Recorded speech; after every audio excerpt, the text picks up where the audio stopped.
Okay, welcome everyone. It is 2 Eastern, and I think it's 11 a.m. Pacific. Welcome, welcome. Giving folks a little time to get in here and get set up. But we're going to go ahead and jump right in. Okay, hi everyone. Welcome to the Black AIDS Institute's Brown Bag Lunch Series. We are so excited that you're able to tune in. My name is Tanisha Lewis. I use she, her pronouns, and I am BAI's Senior Manager of Training and Capacity Building. BAI's mission is to stop the AIDS epidemic in Black communities by engaging and mobilizing Black institutions and individuals to confront HIV. All right, let me make sure, is my screen still sharing? Nope. Let me make sure I get that. All right, so we advance our mission with activities like our brown bag lunches, and every single month we're bringing in folks who can speak to HIV related issues facing Black Americans. This month, we are highlighting the work of Black trans advocates and experts, and we are honoring National Trans HIV Testing Day, which was this past Sunday on April 18th. So today I am happy to introduce to you all Zakia McKenzie, founder and executive director of Nations Foundation in Richmond, Virginia, right around the corner from me. Zakia is a native of Richmond and has worked tirelessly to advocate for the transgender community and those affected by HIV/AIDS. Zakia started her career in HIV prevention in 2001 with Fan Free Clinic, now known as Health Brigade, as the MSM, or Men Who Sleep with Men coordinator, working there for nearly 10 years. There, she was also a pioneer for the TG Clinic, which serves local transgender clients and assists them with hormone replacement therapy and overall health and wellness. This innovative idea was a catalyst of change in Virginia by other organizations duplicating this model to serve transgender people across the state. Zakia moved on to become the first transgender woman of color to work for the Richmond Health District, serving 6 years as a disease intervention specialist to locate, diagnose, and treat individuals exposed to or at risk of contracting sexually transmitted infections. She also became the transgender community advocate at the Virginia Anti-Violence Project.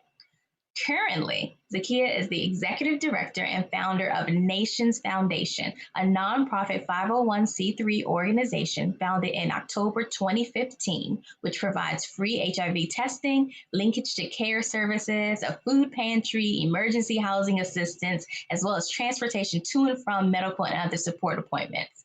Nations Foundation has 2 mobile testing units to provide services in the community to those who don't have access to services. So, with all of that being said, we're going to turn the session over to Zakia's expertise. She will share a few words about her work, and then we'll have a Q&A period, which is open to all of you.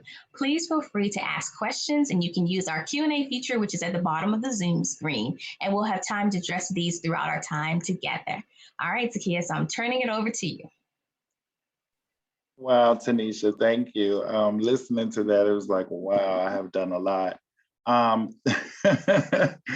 Panelists, thank you. Attendees, thank you for joining us for this segment. And I'm honored to be here to talk to you today and share my experiences and my knowledge through my career, specifically addressing HIV and AIDS and STIs in the city of Richmond, and also with a specific focus on the transgender community and uplifting and empowering that community. Tanisha, if we could go to the first slide. So Nations is Black and trans led. We're a 501c3 nonprofit organization. In October on the 24th, we will be celebrating 6 years. I'm really excited about that. And our mission is to provide education and information related to HIV prevention and overall health and wellness, while inspiring the community to take responsibility for their health and work towards a more inclusive Virginia for LGBTQIA+ identified individuals. We can go to the next slide. So we believe in a holistic approach to HIV testing and treatment. And when I say that, we have to think about the social determinants of health that affect our normal communities, but also add on that discrimination and that stigma by identifying as transgender and truly not having any social support, not being able to be employed, high rates of housing instability. So when we look at this work with HIV and specifically with the trans community, we want to make sure that we are addressing those needs, because if we are not addressing those needs, then those clients cannot concentrate on, HIV care or HIV prevention. And then there's still so much stigma within the community surrounding testing. So that's why we believe in a holistic approach and meeting clients where they are, having the mobile testing units, because transportation is a barrier for individuals. And so offering testing in low income neighborhoods, downtown, when the clubs were open in the city, we were, had the mobile units at the club, or we were in the clubs, making sure that we target like gay prides and different events. And then also we host a lot of social networking events or pageants or just community building events, as well as support groups, because the trans community, most times when they begin to identify as their authentic selves, their families either are displacing them or, ostracizing them from the family. And so that social support and that mental health is extremely important. So that's why that holistic approach to HIV testing, prevention, and treatment is extremely important. We can go to the next slide. So as of February the 4th, we started our PrEP clinic because that was something else that a lot of trans people were not accessing services, and it was a need in our community. So February the 4th, we launched our official PrEP clinic. It's on the first and third Thursdays of the month and the fourth Saturday of the month. And our clients actually leave the clinic with a starter pack, a 7-day starter pack, as well as a prescription where they can get that PrEP refilled. And we stress the importance of PrEP as prevention, because we know that with Descovy or Truvada, we can protect people from contracting HIV. I also just want you to remember some key takeaways before we go into our question and answer period, is that we must always remember that this community is greatly marginalized. Like I told you, imagine, being honest with your family about who you are, and because you don't identify with the way that they feel that you should, then they don't want to deal with you. Think about the murders of Black trans women and trans women of color. We've had 14 this year, 44 last year. You're continuously hearing numbers increasing weekly about the murders of Black trans women. I want you to also understand that sex work is not a choice for Black trans women. It's not something that they enjoy doing or engaging in.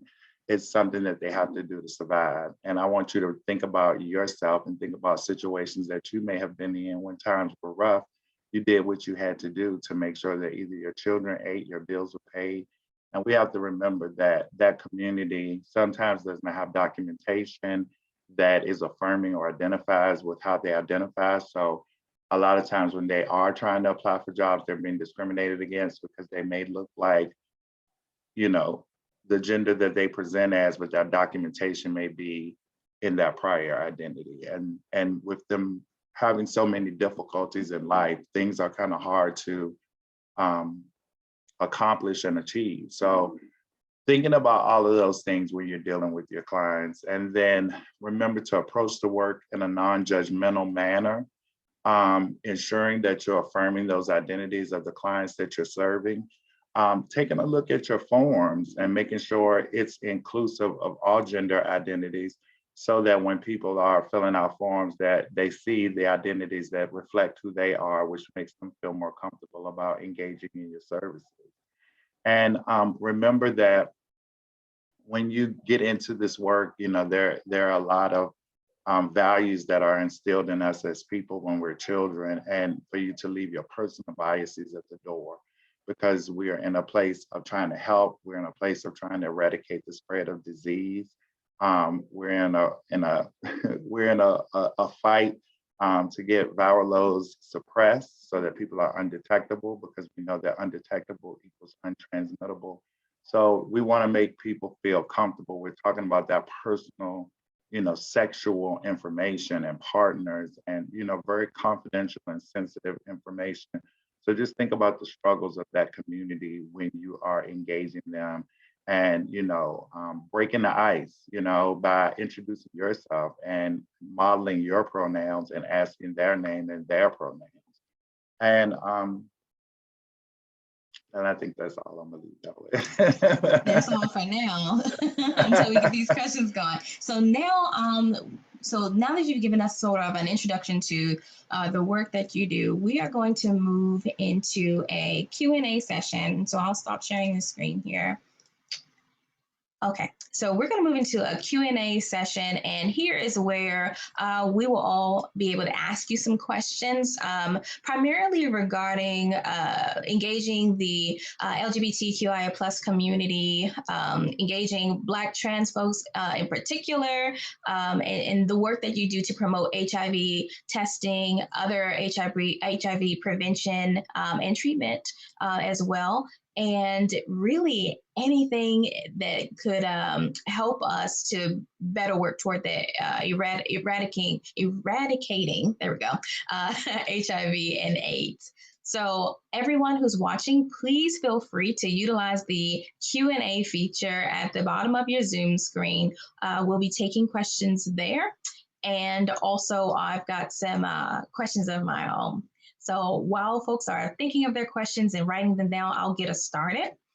So earlier I shared a brief bio, well, brief compared to everything that you've done, bio, but could you please tell us a little bit more about your background, your lived experience, and how all of it has shaped the work that you do and the work that Nations does toward HIV and working to get rid of that, particularly in communities of color?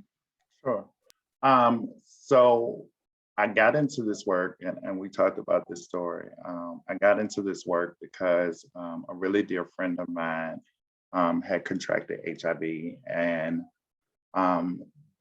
back in the early 90s, Black people did not talk about HIV, and when I came into the club scene, that was not a topic that people educated you on. It was just, oh, that person got whatever little slang name that they used for what HIV was, and really was to stay away from them. So at an early age, I was fully immersed into stigma related to HIV. So it wasn't until my friend contracted HIV that I saw how the disease affected the body and people. And there wasn't as much treatment as there is now. So there wasn't really many options on meds. So over time, my friend began to get worse and worse. And so in seeing that and me not being educated, and the stigma that was given to me was, kind of stay away. Nobody never talked to me about how it was contracted, that I couldn't get it from just touching somebody. Like, this was all knowledge that I was not aware of. And so I ended up, I competed in beauty pageants, and I entertained in the club a lot, and I worked at Godfrey's, and I was on the cast for them. And so I had, when my friend passed away,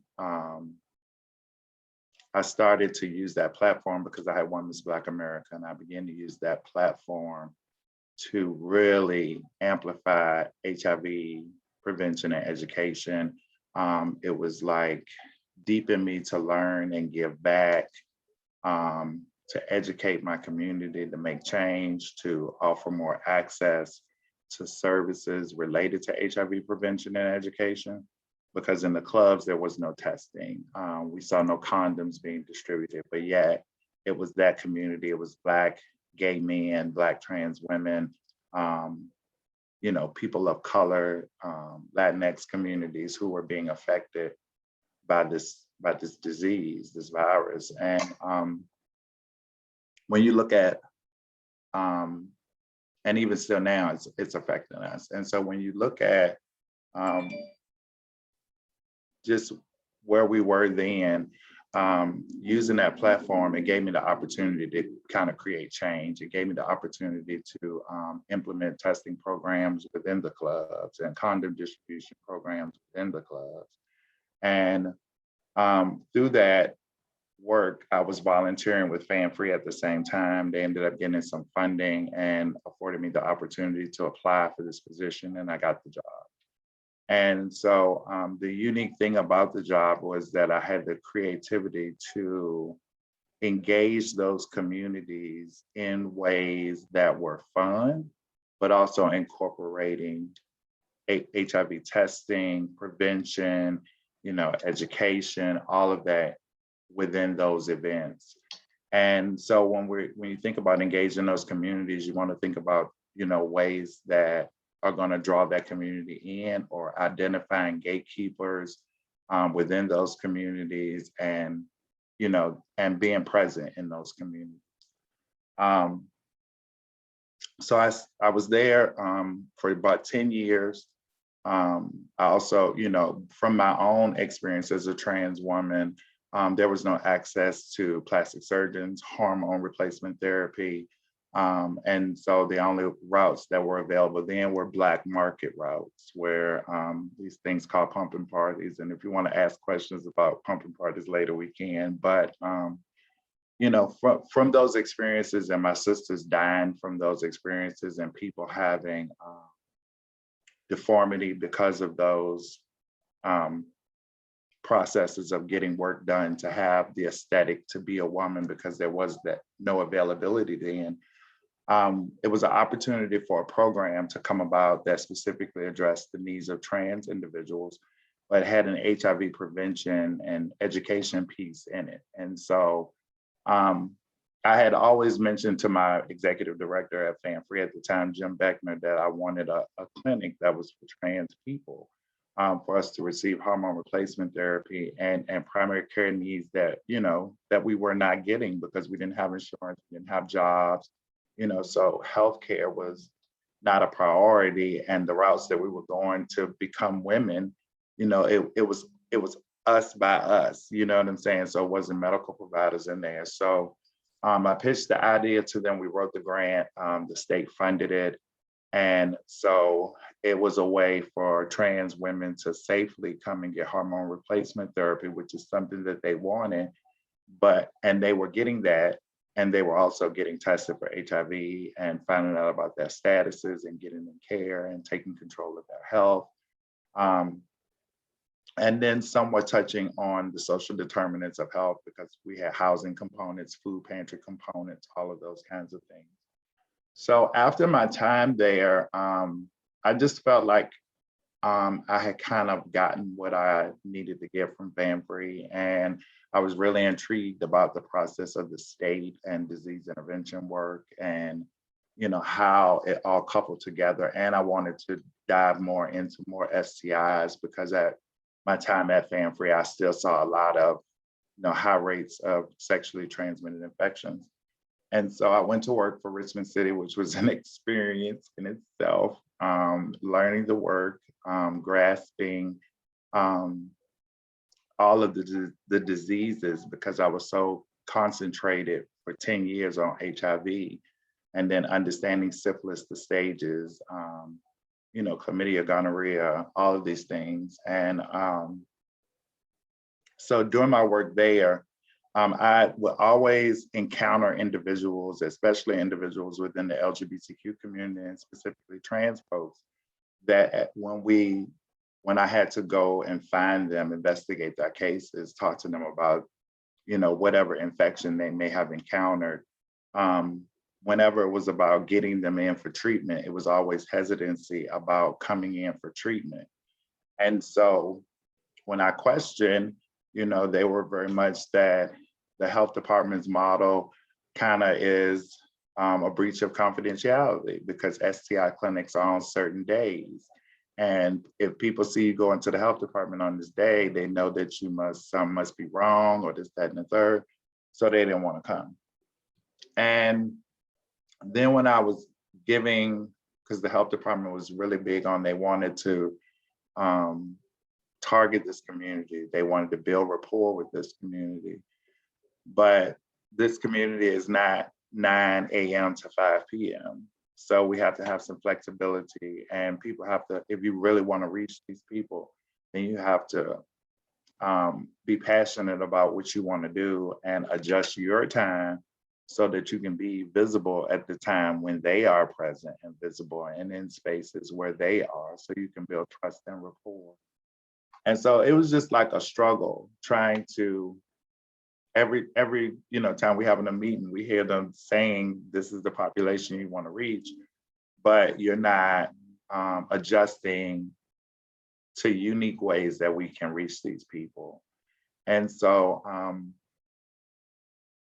God says, start your own and do your own thing. And so that's what I did. And our hours are unique. We're open from 10 a.m. to 9 p.m. We have a text line service where individuals can text, and a test counselor will come to your home and test you for HIV and STIs. The mobile testing units, having the food pantry there with fresh food items, and building connections with other partners in communities. So like that food pantry has expanded to meats and fresh vegetables and healthy items. Like I said, having social groups or support groups that bringing people together so that they can build that social support, but addressing all of those needs of the client. I love that. Thank you so much for sharing that history. I believe the history sharing is what really lays the foundation for all of us trying to figure out what we need to do going forward. Because in order to go forward, we need to take a look retrospectively backward and see what has happened thus far and why we are dealing with some of the issues that we're dealing with, particularly in communities of color, particularly in Black communities. So we have some questions coming in, and they pretty much relate to kind of what we had talked about discussing and some of the questions that I have formed myself. But the first one is one that's directly related to something you mentioned. So I just wanted you to briefly touch on that before we move forward. So someone asked, what exactly is a pumping party? So a pumping party is basically like a Mary Kay party. When you host a Mary Kay party, someone is there selling makeup and you do your little facials, and then however much product you sell, you make money, or you can turn around and get it in product. So a pumping party is basically another person in the community. Most times it's a trans woman. And at this time, and it still does exist, I'm just glad that healthcare is changing to adapt to trans people. But at the time, say I would host a party at my house or at a hotel room, and I would put word out to all the girls who are transitioning, and you go to this house and another trans woman pumps you with silicone, free-base silicone. It has a lot of health effects. We've lost a lot of trans women to pumping parties. And so that's what a pumping party is. You can go to a pumping party, get a makeover. Wow. Thank you. Thank you for that. And thank you for asking the question as well to our participant. So the next question, and there are probably going to be a few of them that kind of tie together. People are really interested in this. But I know we've got some community organizations who are watching, and oftentimes we get questions about how to engage Black folks in the community, particularly people who identify as LGBTQIA+. And so how, you talked about it a little bit, but how does Nations establish that connection with people in Richmond? And then I'll have some follow-up questions to that. Say that again, I'm sorry, because I was reading questions and trying. See, you're trying to get ahead of me. You got to just listen. No, no, just kidding. So yeah, so we've got community organizations, and a lot of time folks want to know how to engage Black people in the community, especially Black people who identify as LGBTQIA plus. So how does nations go about engaging those people? So you're talking about how you have non-traditional hours and you go to where people are. So does this help in how you establish that connection with people, and how do you build that trust and that relationship that folks actually come to you for services, and that you're providing the services that people need? Yeah. So one of the easiest ideas I think that we've had is our Monday Night Madness, and that was something that we used to do before the pandemic hit. And now things are starting to change, and people are getting vaccinated. So, like, maybe we can do it in the outside now because it's summertime, getting close to summer. But Monday Night Madness, we had free HIV, STI testing. The food pantry was open. Everything that we offered as an organization was available. But then, like on the event space side, they were playing spades and Monopoly and karaoke, and we had music playing. So it was just like a party that we kind of did every Monday, and we provided food. And it was a fun environment, but we also kept announcing that there was testing available if you needed it, or if you need a food pantry, or if you had housing issues, and people can access those services. But just providing a space that was for the community to come together and do fun stuff. Like we have Monopoly, Uno, we have all these outside like tossing games, and we would, cater dinner, or if it was nice, we would cook out and we would have music playing. And sometimes we would have spades tournaments where they would win a little cash prize and just do different things. And I wrote in the chat that Uno can get really serious. So I hope. Yes, yes. So someone asks or says, "Thank you for sharing the amazing work that you do. Do you have any experience in engaging organizations that do not typically focus on trans or HIV issues? So that do not focus on these issues. How do you engage these partners, if you do?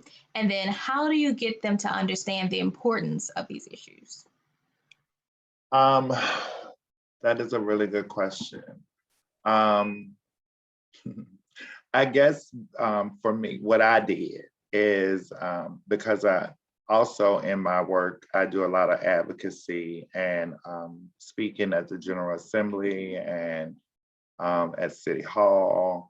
And so I'm very big on making sure that I'm in spaces where people aren't aware of who we are and about trans people. And so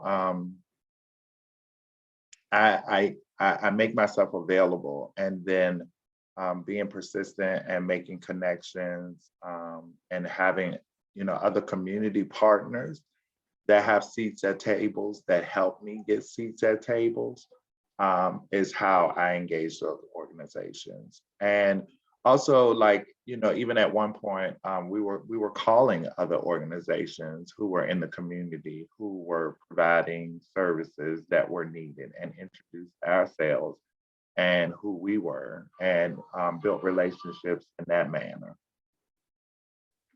Awesome. So the next couple of questions that I have are related to each other, and they're also related to COVID. So that's our hot button topic. That's the new thing that's happening to all of us around the world. So literally all of us, but it particularly is impacting disadvantaged communities. So this first question is specifically regarding Black trans individuals. What have you or nations done to provide support during the COVID-19 pandemic? And has it been more difficult to connect in this new physical distancing sort of format? So to answer the question, we have went above and beyond and all out for our clients during the pandemic. We easily transferred everything to a virtual platform because we were kind of doing that anyway, because we see people from all over the state for our support group.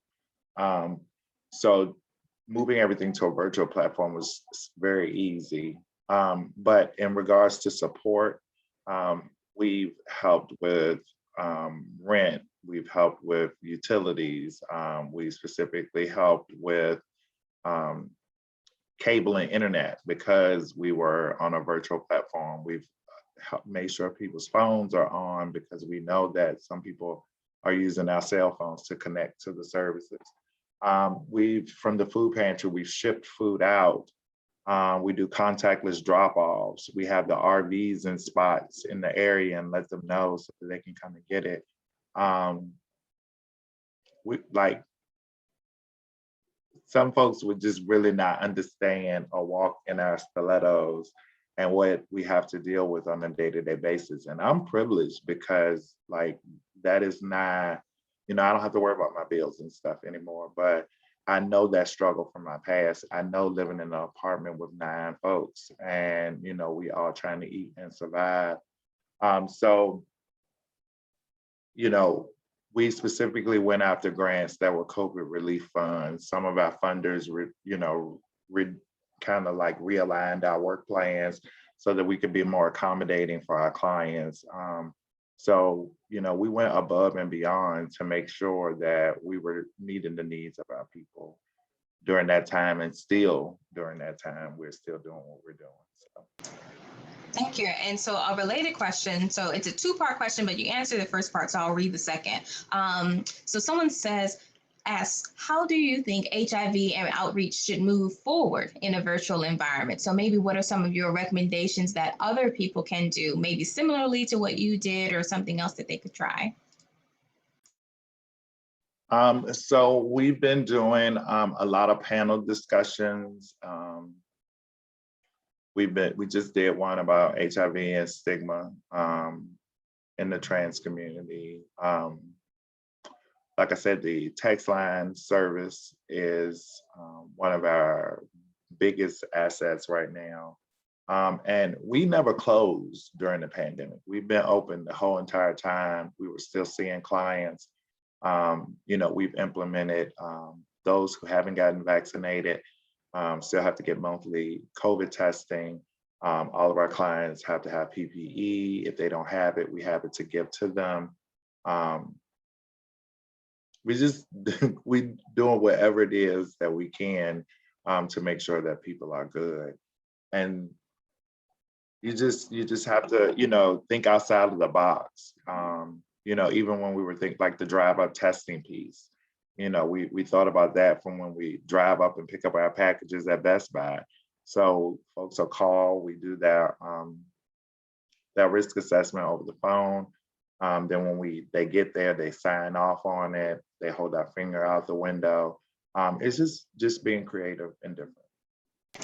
Yeah, and so kind of related to that, we're talking about these COVID-related barriers, and you mentioned these different nights that you're having with folks never closing and all that, adapting to fit the situation. Well, what about getting the word out? How do you still manage to get the word out about HIV testing, and how do you still have it so that folks can get their testing done? Are you calling them? Are you doing social media? What is it that you're doing to reach people during this time and let them know that they can get tested? Sure, we have a huge social media presence. We make little videos. I do like a weekly podcast that I talk about different topics, but we're always playing like our and I can I share screen? I can make it so that you can. Okay. Let's see. Yeah, you should be able to right now. All right, I have to find it, but like before we go, I'll show you like some of the little videos that we put together. Okay. We've advertised on the radio. We get a lot of hits from the radio. Word of mouth is like the biggest. Because of COVID, you can't be a walk-in, you just can't walk in, you have to schedule an appointment. So like when that client is coming into the building, basically they feel like they got the whole building to themselves because they come in one door, do that risk assessment, do that testing, and then go out another door. By that time, it's another client sitting there waiting. So, where we're located, it doesn't say anything about HIV testing or STI testing. It's just Nations Foundation and, people just word of mouth. And it's like, that's, I'm really blessed. And I think it also has a lot to do with my history in the city and the work that I have done in the city. Um, but you just have to really think outside of the box. That social media platform is right there at your fingertips. You want to think about, be creative in ways to catch the attention of the populations you're trying to reach. Um, like I said, always finding a gatekeeper in your community, an ally, be an ally for someone in the community and truly, be an ally. Don't show up just because trying to befriend them because you want to just get these numbers, but really show that you care, and you'll be able to get in and people will, come to you and get tested. This community has to, we as trans people have to really feel your genuineness and know that you are really there. And any sign of like foolishness, you know, any encounter from anybody in your organization, and when you go back, it needs to be cultural competency for the whole organization, so that any encounter with anybody, to the cleaning person, they know to affirm people, and not be disrespectful, not make them feel discriminated against or unwanted, because then that one person gonna go out and be the gatekeeper of the community to tell the community that, hey, this ain't the place to go because I didn't feel, comfortable, and then you're never gonna get that in. So. That's actually a really perfect segue to the next couple of questions around just honoring the community, empowering the community, or equipping the community really to empower themselves. But I do like what you said about being that trusted individual, and it kind of gets at what I like to call being a credible messenger. And so just building that trust, building that relationship, and then folks can do what you're talking about, being able to have that relationship where they can just say, hey, word of mouth, this is what's happening, and really impact the individuals. I love that. So regarding honoring the community, someone asked, is it correct to ask trans men and women what their pronouns are? I was always told it's okay to ask, but in a recent training, a trans woman said that it was rude and should not be asked. So that was the question I was reading when I didn't hear what you said. Um, I do not think that it's rude. I don't really think that I think you should model, like I said earlier. I think that you, in your introduction. So when I introduce myself to new people and I'm not sure how they identify, because sometimes I'm not sure. So I'll say, hi, my name is Zakia McKenzie. My pronouns are she and her, what's your name and yours? So I'm asking, but I'm modeling that this is just my nature and I want to be respectful of who you are as a person. I think that, and if it's a person that's trans and they get upset about it, I wouldn't say your preferred pronouns though. Now to me, that can't go across the line. But if you're just saying, this is me and my pronouns are so and so, your name and your pronouns, that's not disrespectful. Thank you for that. And so, also, kind of along the same lines of empowerment and elevation, a couple more questions. So, one, we know it's really important to elevate Black trans people who are doing the work of the HIV testing and prevention and care. And it's also important to elevate Black trans people, period, in order to reduce the community level stigma that folks face and to normalize people living in their truths. As well as expressing themselves in the way that they want to. So, how do you or nations elevate Black trans individuals? And what's a good step for anyone out there listening or any organization that's working to be that resource for that empowerment?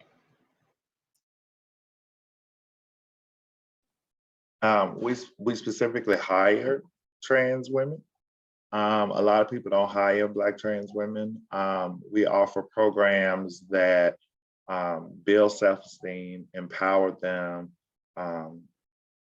teach them about trans history and the strength within our community. We offer financial literacy classes, dressing for success classes. communication classes, understanding your communication styles, healthier relationships courses. We offer a lot of programming to uplift and empower individuals, but I would say the most empowering thing is I got into this work and I really didn't have any experience in this work. Fan Free Clinic took a chance on me because they saw um, how professional I was in my entertainment career and my voice in talking about HIV prevention and education. And everything I learned about this work and was because of them and what they instilled in me, and because they gave me an opportunity. So I think giving trans people an opportunity, if you don't have anybody in your organization that looks like us, then that makes it harder to trust.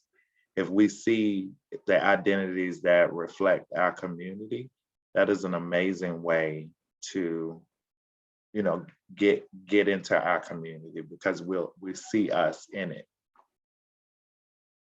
Yeah, so these there are three next ones that are all related. I'll read the first two together and you can respond, and then I'll read the next one. So the first of the first two is, what has been the biggest hurdle to promote? Oh, sorry, excuse me. What barriers still exist in overcoming stigma around HIV testing, and stigma associated with people living their truths as part of the LGBTQIA plus community? So what barriers still exist there? And then someone wanted to know specifically, how do you address the housing issue? So that housing barrier for the community. All right. So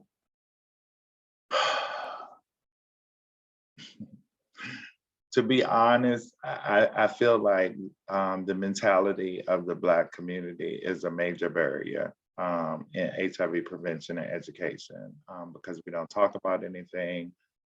We are the worst on our own. And then couple that with being trans and Black and the way we are treated, those things need to change.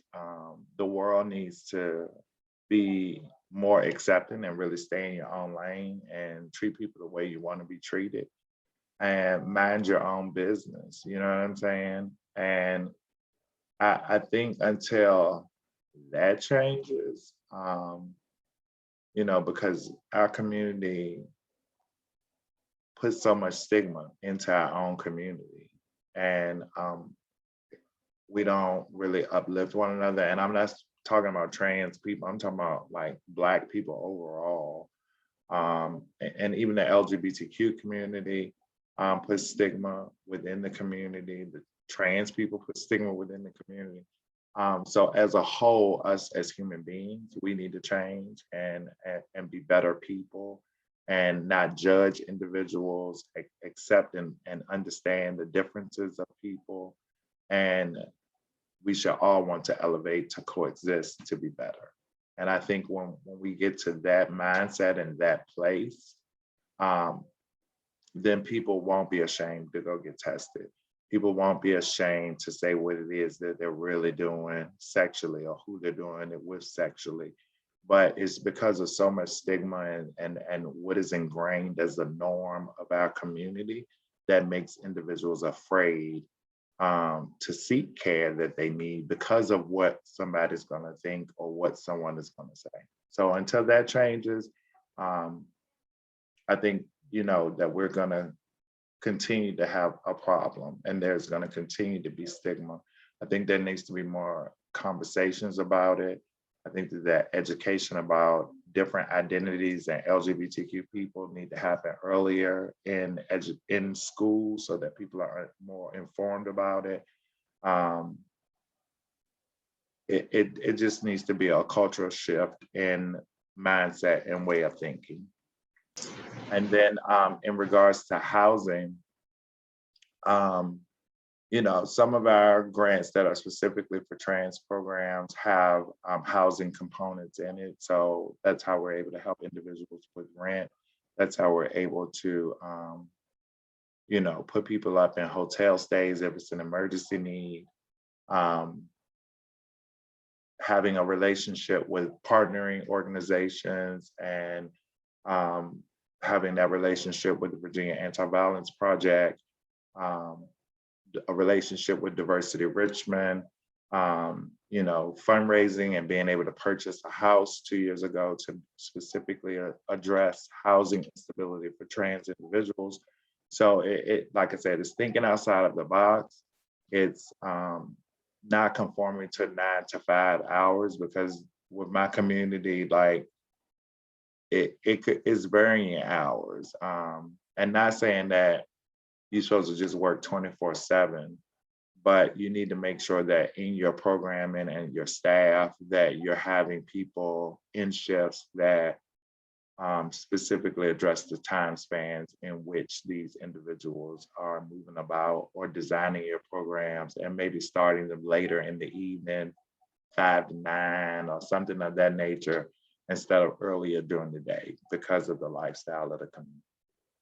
Thank you for that. And that's, once again, a perfect segue, because still talking about stigma, and this time going into sort of an organizational lens, someone asked, how can organizations mend past harmful interactions with the trans/LGBTQ plus community?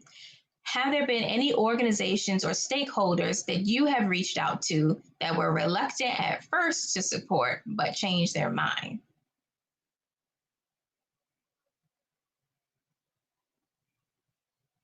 So I think to answer the first part is by having town halls, community conversations, focus groups with that specific population, to ask, how they feel and what happened, what can we do to make it better, what is it that the community need. I think offering seats at the table so that their voices are heard, but also not just hearing them, implementing and doing stuff to make change, to support the community. I think that's a major way to, make change and heal hurt. And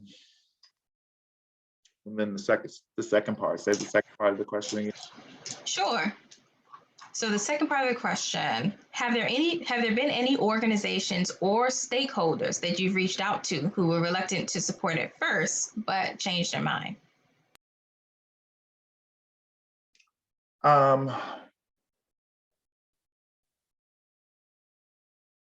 And if you can't think of any, it might also be helpful to provide folks with some guidance on what they could do if they reach out to an organization that's reluctant and probably has some of that underlying stigma, but then later changes their mind. How do you interact with an organization or partner potentially like that?